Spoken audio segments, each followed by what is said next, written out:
I want to emphasize that no offense is intended towards anyone's faith or beliefs. The purpose of this was purely educational and for entertainment.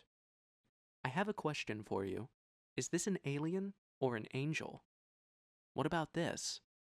Okay, last one. How about this?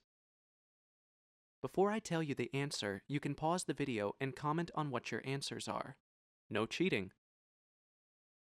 The answer to those questions are angels, aliens, and angels. If you got all three correct, which I highly doubt, kudos to you. If you got two of them correct, nice job. And if you got nothing, well, also nice job. If anything, you passed the test, and the point I was trying to prove. You see, there is a growing consensus that what we've been tagging as aliens could be angels instead. And there's the other group of people that are also saying that what we call angels are nothing more than advanced alien civilization, sparking up a debate that could last a century. So instead of saying English or Spanish, the question is aliens or angels? According to the Book of Enoch that was found with the Dead Sea Scrolls, there were 200 fallen angels called the Watchers, who split from other angels and came all the way to Earth to satisfy their sexual desires. Now, you might say this story is taken from the Book of Enoch, which is filled with so much controversy and not accepted in the Christian faith. And while you are right about that, the Bible itself also talks of such stories in Genesis 6. These angels, on getting to Earth, seduced women and had sexual intercourse with them. This was against the divine rules. It's the same way we humans frown on people who have sex with animals. It's just wrong and sickening. This book also talks about the weird hybrid giants who became the unholy offsprings of this union, also known as the Nephilim. And to show that this is more than just a story, there have been discoveries of gigantic skulls all over the world, as well as giant skeletons that can't be explained. There are a lot of them in archaeological records, and some were written down by reputable scientists before it became common in the late 1900s to hide the proof and act like they don't exist. Now you have to watch YouTube videos like us to tell you the truth, since big media corporations won't. These discoveries were hidden by mainstream archaeology and media because it doesn't want to admit that they had lost the fight to prove the theory of evolution, even though these discoveries and a lot of other evidence show that it is false. But I digress. Over the years, people, and that includes me, couldn't help but wonder if what people say they saw as aliens could be nothing more than angels, or what if angels were aliens? It became a classic question of which came first, the chicken or the egg. One thing is certain, and is agreed by almost everyone in every field of study, and that is humanity got a big boost in advanced knowledge that revolutionized the entire human race. And that is kind of a fact. We were once dumb, couldn't figure stuff out, like hunters and gatherers, and then in 1 minute, we weren't. And now we're doing space exploration with a chance of planet colonization. There was no gradual process to enlightenment, which was just strange. There are theories that this advanced knowledge of how to do all these things was passed down to us either by fallen angels or aliens. Let's look at the latter and start from the beginning. About 50,000 years ago, an advanced society called the Sumerians appeared out of nowhere on Earth. They had advanced science, math, astronomy, a legal system, farming, and other things, and with this knowledge changed and influenced everything on Earth. Sumer was a society that lasted from about 4100 BCE to 1750 BCE. They were one of the first people to keep track of time in hours and minutes. They also had a complex religion with gods called the Anunnaki. The Sumerians believed that the Anunnaki were gods with power over their lives. In many stories, members of the Anunnaki were seen judging people. The Anunnaki is a very interesting mythology, but there is a part of this story, or myth, that isn't told that much to people, probably because if people found out, it would change everything and shatter beliefs. There is a story that the Anunnaki were not gods or divine beings, but rather normal advanced beings that came from another world to Earth. In other words, aliens. They came from a strange planet to Earth for something, and once they got it, they zoomed off. It turns out they didn't come to Earth to share their wisdom and prosperity with humans just because they like us. Instead, they came to Earth to make humans slaves that would dig gold for them. Apparently, gold wasn't just the most valuable metal in the world, it was the most valuable metal in the solar system. Gold was plentiful on Earth, and the Anunnaki somehow got that information that we have a lot of it from the millions of probes sent out all over the galaxies. So they bred humans as a slave race to work the mines and provide this said gold to them so as to save their planet from destruction. It was like the aliens in Three Body Problem. And here's the strange thing that may keep some people up. According to both ancient tablets and NASA, the planet that is said to belong to the Anunnaki does exist. It's known as the 12th planet, but both the Sumerians and the Anunnaki called it Nibiru. I brought this story up for one reason, and that's because almost everything about the event of the fallen angels that was written in the Bible also occurred and corresponded with this alien race's story. There were a lot of similar events between the Anunnaki and the fallen angels. The Anunnaki gave humans skill sets like medicine, astronomy, mining, weapons making, and so on, which is exactly what the fallen angels were said to have done too. In such, that was how they were able to seduce the women and be accepted, by providing knowledge that was too great for mankind. The Anunnaki also slept with humans, which was against the rules as it was strictly forbidden. This union also gave rise to children who were extremely powerful and monster-like. These offsprings were also a race of giants. They were cruel and brutal. They tormented and tortured humans, and in many cases, they ate them.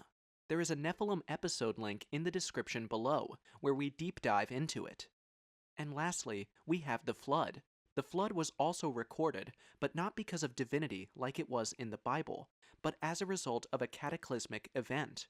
The Anunnaki knew a cataclysmic event was coming. They had seen it destroy a lot of planets and lives due to the planet's gravitational force being affected, so they started preparing for their evacuation. And when they were done, and with enough gold for their planets, they left the humans to their fate. This is just one tale. There are multiple tales from various cultures all over the world that we could literally spend a whole day looking at how eerily similar these beings are. For instance, there are many passages in the old Hindu texts, called Vedic texts, that talk about gods riding and flying chariots or machines. Now, already that sounds like it might be aliens, right? The way the machines are described and the gods are pictured are both very interesting. Also, the Vimana, or flying chariots that the first witnesses saw, were definitely not made by any society on Earth. That was not something that people could have done at that time. They were writing about events that happened 8,000 to 9,000 years before their own time, during the Vedic era, which ran from 1500 BC to 500 BC. Things like this are why I and a lot of people can't help but wonder if what we call angels or demigods aren't just aliens. And I'm sorry to say, in a way, they are. Let me explain before you bring the pitchfork. What does the term alien actually mean? It means foreign, unfamiliar, unknown, and so on. And I gotta say, angels fit that category perfectly. Angels and even demons are not of this world. They occasionally come from another dimension or world to carry out a task, and once they are done, they go back to where they came from. I know most of us watching are like, but angels are human-like. You are right, they are. Abraham met with 3 angels that were in human form, as well as his cousin Lot. But here's the thing, those are the ones we know of. The other types of angels we also know of are the ones with wings. Technically speaking, these are angels, but these are not the only categories of angels we have. That's like saying the world is filled with only Asians, when there are, of course, different races all over the world. It's the same with angels, and thanks to advancements in AI, if we were to recreate some of the visions of angels exactly as described by some of the prophets in the Bible, they'd look like this. This is what the media says the cherubim and the seraphim look like. This is what the Bible says. I don't know about you, but there's nothing human in comprehension about that being. Just look at this ethereal, staggering image. This is a poster child for the word alien. I would go insane if I saw something like this. To even prove my point further, there is a famous case of UFO description in the Bible from the prophet Ezekiel. This was taken from Ezekiel chapter 1 verses 15 to 27. 15. Now as I beheld the living creatures, behold, one wheel upon the earth by the living creatures, with his 4 faces. 16. The appearance of the wheels and their work was like unto the color of a beryl, and they 4 had one likeness, and their appearance and their work was as it were a wheel in the middle of a wheel. 17. When they went upon their 4 sides, and they turned not when they went. 18. As for their rings, they were so high that they were dreadful, and their rings were full of eyes round about them 4. 19. And when the living creatures went, the wheels went by them, and when the living creatures were lifted up from the earth, the wheels were lifted up. 20. Whithersoever the Spirit was to go, they went, thither was their spirit to go, and the wheels were lifted up over against them, for the spirit of the living creature was in the wheels. 21. When those went, these went, and when those stood, these stood, and when those were lifted up from the earth, the wheels were lifted up over against them, for the spirit of the living creature was in the wheels. 22. And the likeness of the firmament upon the heads of the living creature was as the color of the terrible crystal, stretched forth over their heads above. 23. And under the firmament were their wings straight, the one toward the other. Every one had 2, which covered on this side, and every one had 2, which covered on that side, their bodies. 24. And when they went, I heard the noise of their wings, like the noise of great waters, as the voice of the Almighty, the voice of speech, as the noise of an host. When they stood, they let down their wings. 25. And there was a voice from the firmament that was over their heads, when they stood and had let down their wings. 26. And above the firmament that was over their heads was the likeness of a throne, as the appearance of a sapphire stone, and upon the likeness of the throne was the likeness as the appearance of a man above upon it. 27. And I saw as the color of amber, as the appearance of fire round about within it, from the appearance of his loins even upward, and from the appearance of his loins even downward, I saw as it were the appearance of fire, and it had brightness round about. I don't know how Ezekiel stayed sane after witnessing all that. The part of the wheels, if we were to get an accurate picture of that, it would look like this. And it just so happens that UFO ships are also kinda alike in the same shape. One thing I came across during one of my UFO research was the term ultra-terrestrial. We know of extraterrestrials, which are basically beings from other planets that are here on Earth. Ultra-terrestrial, on the other hand, believe that these beings or aliens come from other dimensions that are living alongside our own. Basically, one belief centers around the same universe but different planets, while another is centered around a different universe altogether. Some believe that's why it's easier for aliens to come and go as they please, without tripping our trillion-dollar surveillance systems. This solves the problem of faster-than-light travel for alien encounters, because it turns out they didn't need to travel that far. They simply were already here or just jumped from another dimension. In many UFO reports I've covered, some of the witness statements talk about strange creatures coming out from portals, and then after a while disappearing. One minute they were here, and the next minute they were gone. That could also explain the time differences and the missing report statements of UFO abductees. Maybe the reason these abductees couldn't be found easily, and without tracks for that matter, was simply because they weren't in this universe to begin with. Plus, time over there in their dimensions could be different from how time works here. An hour there could be 10 days here. Even the Bible talks of these great time differences in 2 Peter 3, verse 8. But do not forget this one thing, dear friends. With the Lord, a day is like 1,000 years, and 1,000 years are like a day. Time exists on another level in these dimensions, be it with aliens or with angels. And it's in this second theory that angels, or in this case fallen angels, fall into. They appear, do what they are sent to do, and then disappear. So that could mean that the aliens you are seeing could be angels, or even demons. And this is not just what I think. Look up the Air Force Project Blue Book. This is a study that was made public by the Freedom of Information Act on UFOs or aliens. They came to the conclusion that after studying multiple exhaustive reports and encounters that these beings were certainly ultra-terrestrial and not extraterrestrial as the whole world thought. In other words, they are a much more advanced society or civilization that coexists with us. And maybe why we can't actually pinpoint their location is because they probably live in a 5D world while we are stuck in 3D. I mean, think of it. Heaven and hell are just planets too. A location, a place. So what's to say they can't easily troop in from their 5D environment to ours to say hi? But if you still have some doubts, let's take a little detour to India. The seventh book of the Sanskrit epic Mahabharata is called the Drona Parva, and it tells of a terrible time when everything was destroyed. It was said to be a single bolt that came down from the sky and quickly engulfed animals in fire, melting metal armor to the skin of soldiers and being as bright as gazing at 1,000 suns. It caused a great crimson cloud, and from that many weapons fell, winged with gold and thousands of thunderbolts. Some creative scholars think it might be a picture of an ancient nuclear attack. Definitely not a weapon made by people 11,000 years ago for sure. Then what could it have been? Descriptions of other events witnessed and described in the texts provide some clues. Different pictures of gods and fighters flying through the sky and heavens show central orbs with energy lines that sometimes go in a circle and sometimes go off to one side or the other.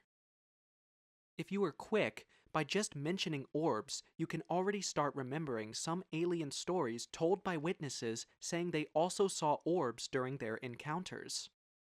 There is a reason I'm telling this story. You see, there is a real documented destruction of the Harappan culture and their city of Mohenjo-Daro in the Indus Valley, which is around the time of the fiery cataclysm described in the Sanskrit epic. The Harappan culture, or the Indus Valley Civilization, was one of the biggest of the 4 ancient civilizations that were there, the others being Egypt, Mesopotamia, and China. The Harappan culture made a lot of important technological improvements. For example, their systems and tools for measuring length and mass were very accurate for a civilization in 3300 BC. With their dockyards, granaries, warehouses, brick platforms, and protective walls, the Harappans showed how advanced their building was. To give you an insight into how good these people are, the sewers and drainage systems that were built and used in towns across the ancient Indus than those found in most cities in the Middle East today, especially in many parts of Pakistan and India today. The reason I tagged the Middle East is because the Harappan culture lived in the Middle East. Its site spanned a large area that included much of modern-day Pakistan, northwestern India, and northeast Afghanistan. But sadly, this culture died out, and not in a nice way. Turns out they were destroyed by a fiery cataclysm. And we got a lot of proof of this catastrophic demise in the form of melted glass, which is similar to trinitite. Trinitite is the glass that forms when a nuclear weapon is detonated close to sand. It was found after the first Trinity test of the first atomic bomb. So, is this an old alien war with nukes, with Earth as the battlefield? It's possible that the first impact happened between 13,000 and 11,000 years ago, which is around the time of several events around the world that changed the course of human history, and probably put an end to some modern cultures, like the Harappan and, more surprisingly, the Clovis culture of the Americas.